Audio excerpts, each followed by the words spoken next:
Max Verstappen and Red Bull appear rejuvenated and prepared for battle. And in the Temple of the Gods, they will look for a new victory to make McLaren even more nervous. Welcome then to the 8th round of the Formula One World Championship, the Monaco Grand Prix. The special moment arrives when drivers face the Temple of the Gods, brushing its walls and flying through a claustrophobic labyrinth at nearly 186 miles per h, pursuing one of Formula One's most coveted victories. Monaco and its street circuit appear at a crucial point in the season, with Red Bull seemingly closing in on McLaren. As they approach the nerf of the flexible wings, the Woking team faces serious challenges at the moment. And on a qualifying circuit where they have been consistently beaten throughout the year, McLaren is in a tough spot and Max is poised to make a strong comeback. In Monaco, only those who know how to take risks win. And on the most treacherous circuit in the world, you either take risks or you never win. Let's begin the preview of the Monaco Grand Prix, Formula One 2025.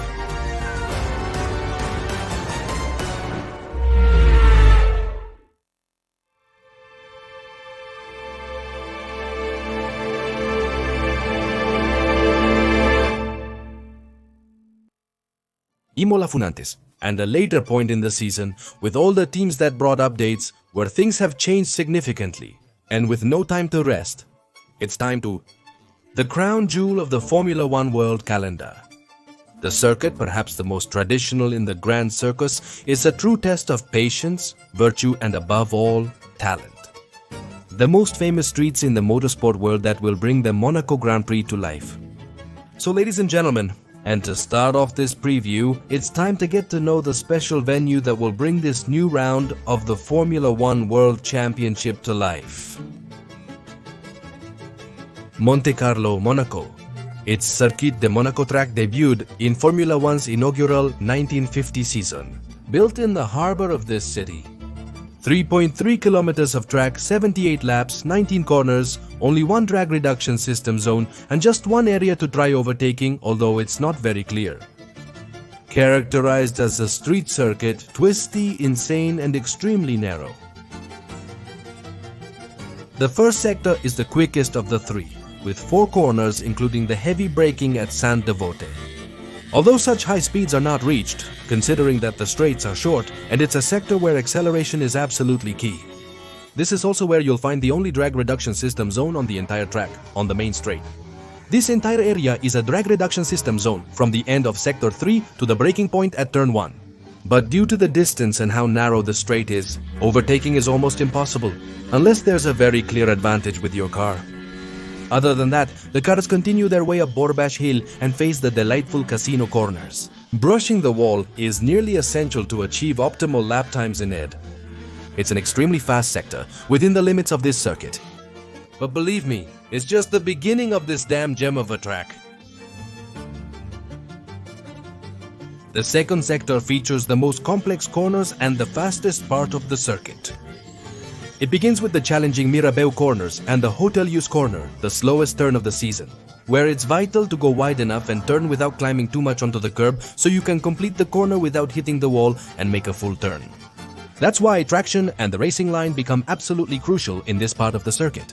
Upon exiting, drivers face the tunnel, the longest high-speed section of the track. The braking zone at the Nouvelle Chicane offers the best overtaking opportunity on this circuit, although it's challenging. It's a slow braking and traction sector, but at the same time fast, in an unusual combination that only a circuit as special as Monaco can produce. And the third is the shortest sector, but it's the one with the wildest corners on this track. Similar to the Louis Chiron chicane, which is extremely slow, paired with the next chicane at the swimming pool, where drivers brush against the wall. But it also has tight corners, like Rascas and the Antonio Nogues corner. So it's a very aggressive sector, where brushing the walls becomes a necessity again to get the best lap times. It's a wild sector, but a race like Monaco deserves an ending that matches the circuit's prestige. Being by far, and in my personal opinion, the most spectacular area of this Monegasque layout. Simul is an old-school circuit. Monaco is too, but on steroids. It's a circuit where the slightest mistake sends you into the wall, but each sector has something magical that sets it apart. It's a track that forces you to take risks, knowing that the slightest lapse in concentration can have brutal consequences. So the brave and precise are rewarded, and those with fragile nerves can have a really tough time against the walls of this claustrophobic circuit. And as a quick summary, in the first sector, the most important element is acceleration. In the second, brakes and traction to handle the slow corners and heavy braking. And in the last one, the car's stability stands out, and once again, it's traction. As other facts to keep in mind, since the safety car entered Formula One in 1994. Surprisingly, it wasn't until 2003 that it saw its first neutralization. Since its invention, the safety car has been deployed in almost every one of the 29 races it has been available for. From 1994 to 2002, in 2007, in 2009, and in 2021. But it has come out almost 30 times and multiple times in a single Grand Prix. So the probability of it appearing in the 2025 edition is up to 71%, which is quite high. And the teams usually take it very much into account when setting up their strategies. Considering the track's characteristics, with close walls, every section of the circuit is especially dangerous. And going off, whether at Santa Devota, Portier, Mirabeau, or a straight, etc. What's more, there's a high probability that it will cause the safety car to come out. Traction on this circuit is a vital element that takes a heavy beating throughout the entire lap. Although it's strange, the brakes aren't punished as much on this track, which has many slow corners. Since there aren't any really hard braking zones, the brakes aren't pushed too hard. And for this circuit, teams usually set up the cars with the maximum possible aerodynamic load and configure them specifically for qualifying. Overtaking is nearly impossible, so a good session is more crucial than ever. Saturday, which does 90% of the work for you on Sunday. While there isn't a specific overtaking point, the chicane at the tunnel's end is an area where a move is more likely to succeed. To do this, you must exit the Portier corner better, get on the car, and surprise him at the corner entrance with an aggressive move. Because if he blocks the outside line, it's practically impossible. So even if the driver has a superior car and the driver in front has a Sauber, it's very difficult to overtake cars on this track. Especially if the conditions are equal when it comes to the tires. On this circuit, overtaking difficulty is a 5 out of 5, almost impossible. It requires a lot of factors that aren't always in the driver's favor, but when a maneuver works out, it's practically worth double and is usually absolutely spectacular on this track. In the Monaco pit lane, you drive at 60 km per hour, making it a slow zone. Its entrance cuts off the last corner and its exit shortens turn number 1. The pit lane is very short, and a stop including a tire change can be completed in approximately 24 seconds. This track causes very little tire degradation, since the asphalt is not abrasive and there are no issues with lateral loads or tire stress. However, in an attempt to make this race more exciting, the Fédération Internationale de l'Automobile will require drivers to make 2 pit stops, which teams can schedule as they wish according to their strategies. The available tires will be the C4, C5 and C6, the softest options from the Italian manufacturer. Monaco is a spectacular circuit. Watching cars race at incredible speeds right against the walls is an amazing sight to behold. In qualifying, it gives us a unique setting in the world, one you never see again on the calendar, not in any of the other 23 races. Frankly, it's a circuit where overtaking is nearly impossible, and the race is largely decided on Saturday. So qualifying well makes up 90% of the result. But even so, having courage, staying cool and having nerves of steel is what you need to win on a track that doesn't forgive even the slightest mistake. During a Formula One or motorsport weekend, you always try to stay ahead of the information to know everything that's happening in a race. But it's common to see a lot of media from other countries that have their content blocked for your region.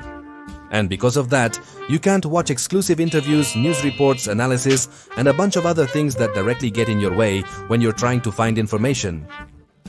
However, nowadays it's very easy to beat all these companies, with a key that lets you overcome any regional block, and that key comes from our friends at Surfshark. The key is a virtual private network which allows you to maintain privacy, avoid ads, and encrypt your data and personal information. And of course, change your internet protocol to place yourself virtually anywhere in the world. For example, if you go on Twitter and see a video that's not available in your region, you just need to open Surfshark and change your internet protocol to the country where the post is located. And just like that, voila! You'll be able to watch replays, interviews, news, and much more. More possibilities that don't end here. Because this tool works the same way on platforms like Amazon, Netflix, or Disney, letting you watch movies, series, or live sports that aren't available in your country's regional account. Opening up endless possibilities for you. But look, I invite you to try it out for yourself. And if you go to surfshark.com/skyline and use my code SKYLINE, you'll get up to 4 extra months when you sign up for this service. And you can try it for up to a month on an unlimited number of devices. If it doesn't work or you're not convinced, you have a full money-back guarantee. So I invite you to give VPNs a good try and unlock the potential of your browsing. With the help of our friends at Zulshark. In Imola, Red Bull surprised with a victory where they were, at least on Max Verstappen's side, superior to everyone.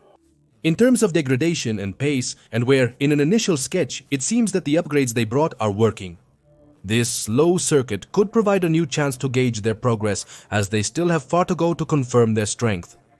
So with that outlook, ladies and gentlemen, it's time to analyze each team and driver one by one. What awaits us for the Monaco Grand Prix? McLaren was surprised at the Imola Grand Prix, where they never seemed to match the pace of Max Verstappen's RB21, aside from poor strategy and Piastri's costly error at the start. McLaren should be concerned as Red Bull outperformed them in tyre management, an area where they typically excel.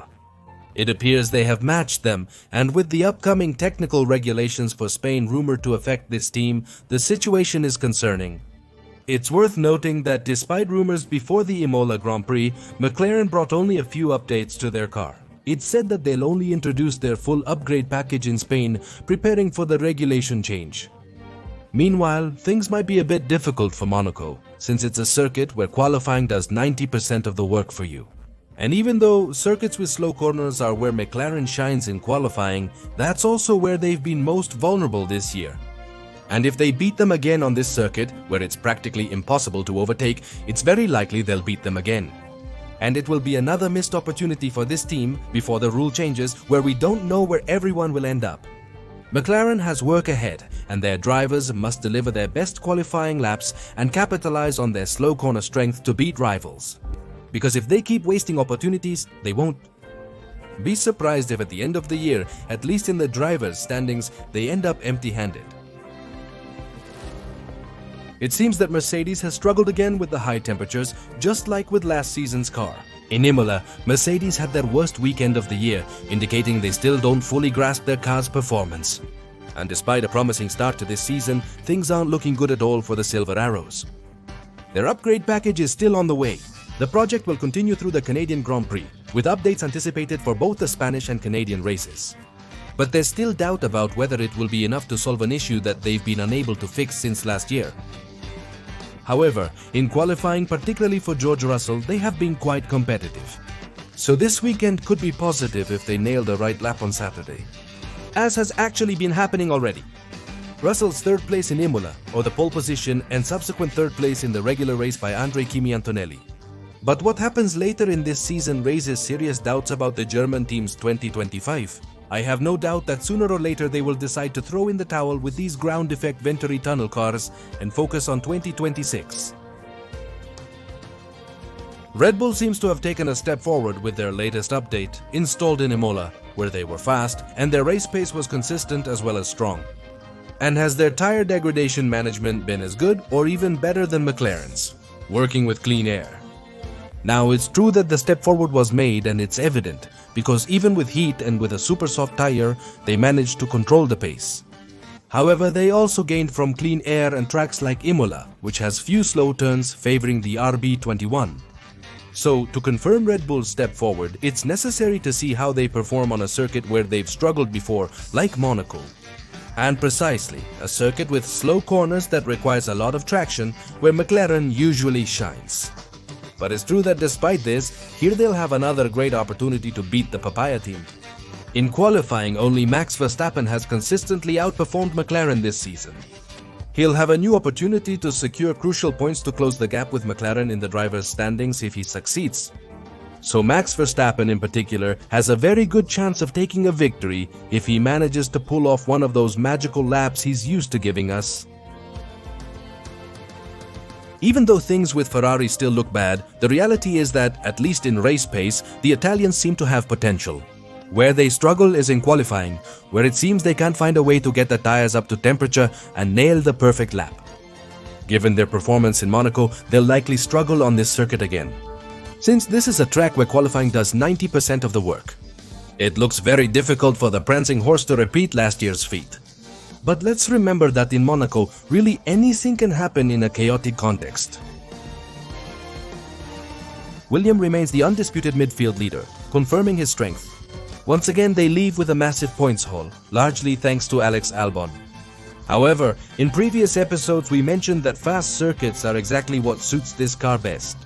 So Monaco shouldn't be an easy test for the Grove team. However, they know that their car has good capabilities and they trust that the pace will be there to deliver another great result on the difficult Monaco track. So, despite everything, Williams has everything in their favor to lead the midfield again and take important points for their personal tally. Haas remains in an uncomfortable situation as his car struggles with uneven surfaces and he can't find a way to improve his driving. When do tires start overheating? Monaco is expected to be another tough weekend with no difference in tire performance, while they find solutions or continue to learn about their recent update. So we'll have to see if the Haas drivers can pull something out of the hat, but at least at first glance, things look pretty complicated. Despite Aston Martin's pointless finish in the last race, their upgrade package appears to have improved the car's performance. We saw quite a bit of strength in qualifying, and if this step forward in that area is confirmed, they have a great chance to achieve an excellent result in Monaco, which they've been eagerly anticipating this season.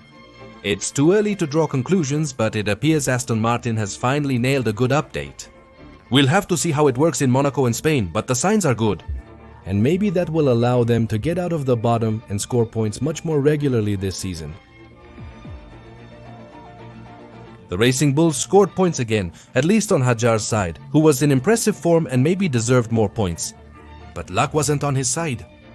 What is certain is that there are plenty of signs that they might be able to challenge Williams a bit more later on at other types of circuits, at least with the recent update they've just installed.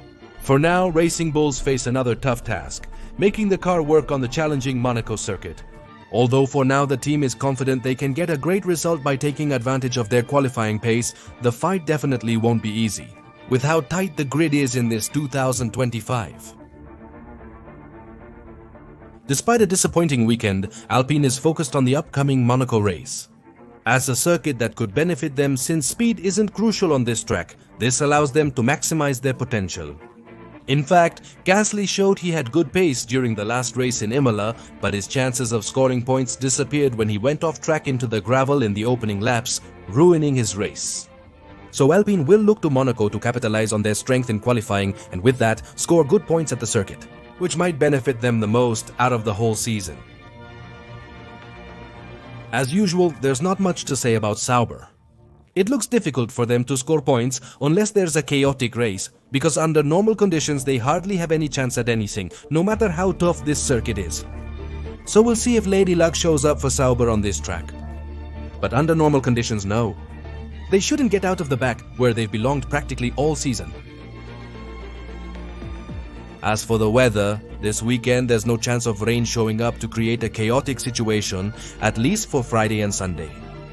But on the day of qualifying, right when quali begins, at the moment there's a 40% chance of rain, which could give us a pretty chaotic Saturday session if the prediction increases. However, for Sunday there's only a 5% chance of a wet track. So, ladies and gentlemen, get ready for a sunny Monaco Grand Prix, but watch out because qualifying could bring us a lot of surprises. Finally, to conclude this preview, here are the historical facts about the Monaco Grand Prix. So you can take some trivia home with you this weekend about racing, this Grand Prix, and this circuit in particular. Monaco is one of the world's most historic circuits, existing since 1925. Thanks to the man who was then the president of the Automobile Club of Monaco, Antonino Guez, who wanted his club to be officially recognized in Europe. He organized the Monaco Grand Prix to prove the club could host high-level events like they had with the Monte Carlo Rally. Although not continuously on the calendar, Monaco debuted with Formula One's birth and was part of its first official point-scoring calendar in 1950, quickly becoming a staple since. One of the toughest, most glamorous and prestigious races on the calendar. So to this day, it remains the Grand Prix that every driver wants to win. Monaco hasn't had many drivers in Formula One throughout its history, and in fact it has only had 3. The first is Olivier Barretta, a driver who raced for Larousse in 1994. In fact, he finished 8th in his only home race and didn't finish the 1994 race. Historically, Louis Giron was the first Monegasque driver in the history of Formula One, and in fact, for many years, he was the most successful. In 1950, he managed to finish 3rd and get on the podium. And in his honor, one of the corners of this circuit is named after him. And obviously the most successful of all is Charles Leclerc, winner of this edition last year and who has achieved 8 victories in Formula One since his arrival in the category in 2018. Charles was cursed at this circuit for many years, but he managed to break the curse in 2024, winning the race practically from start to finish. The fastest lap record at this circuit, set by British driver Lewis Hamilton in 2021 with a time of 1:12.909, remains unbeaten to this day. The most successful team in the history of the Monaco Grand Prix is McLaren, which has achieved 15 victories to date, from 1984 until the last one recorded in 2008. And the podium of the greatest historical winners is tied with 5 victories each, Graham Hill and Michael Schumacher. Ayrton Senna is the greatest historical winner of the Monaco Grand Prix. He is the only one who has managed to win 6 times, from 1987 to 1993, being the absolute king of Monaco on the circuit, where he shined more than any other driver. On his part, some of the most incredible feats in the history of Formula One were witnessed. But ladies and gentlemen, with this little fact, we finish the preview of the Monaco Grand Prix. Although before that, I have a notice for you. As many of you know, my favorite race and the one I look forward to the most each year is the Indianapolis 500. So unless we have an extremely chaotic race, on Sunday there won't be a summary of the Monaco Grand Prix. I hope you can forgive me, but this is the race I look forward to the most and I'd rather focus on it instead of making the summary. But here's my question, do you think Verstappen will beat McLaren again at this circuit? Will the Papayas respond with a win, or will we have a surprise winner this weekend? Also, let me know who you think will be the top 3 drivers on the podium at the end of this Sunday's Monaco Grand Prix. Let us know all your opinions in the comments section. If you liked this video, give us a thumbs up, goodbye, subscribe, turn on notifications to know when I post new videos, and share this with friends. Also, I invite you to follow us on our Instagram and Twitter accounts. The links will be in the description of this video, and I'll see you soon for more content on your Skyline Racing channel. Thank you for tuning in and see you later. Thank you.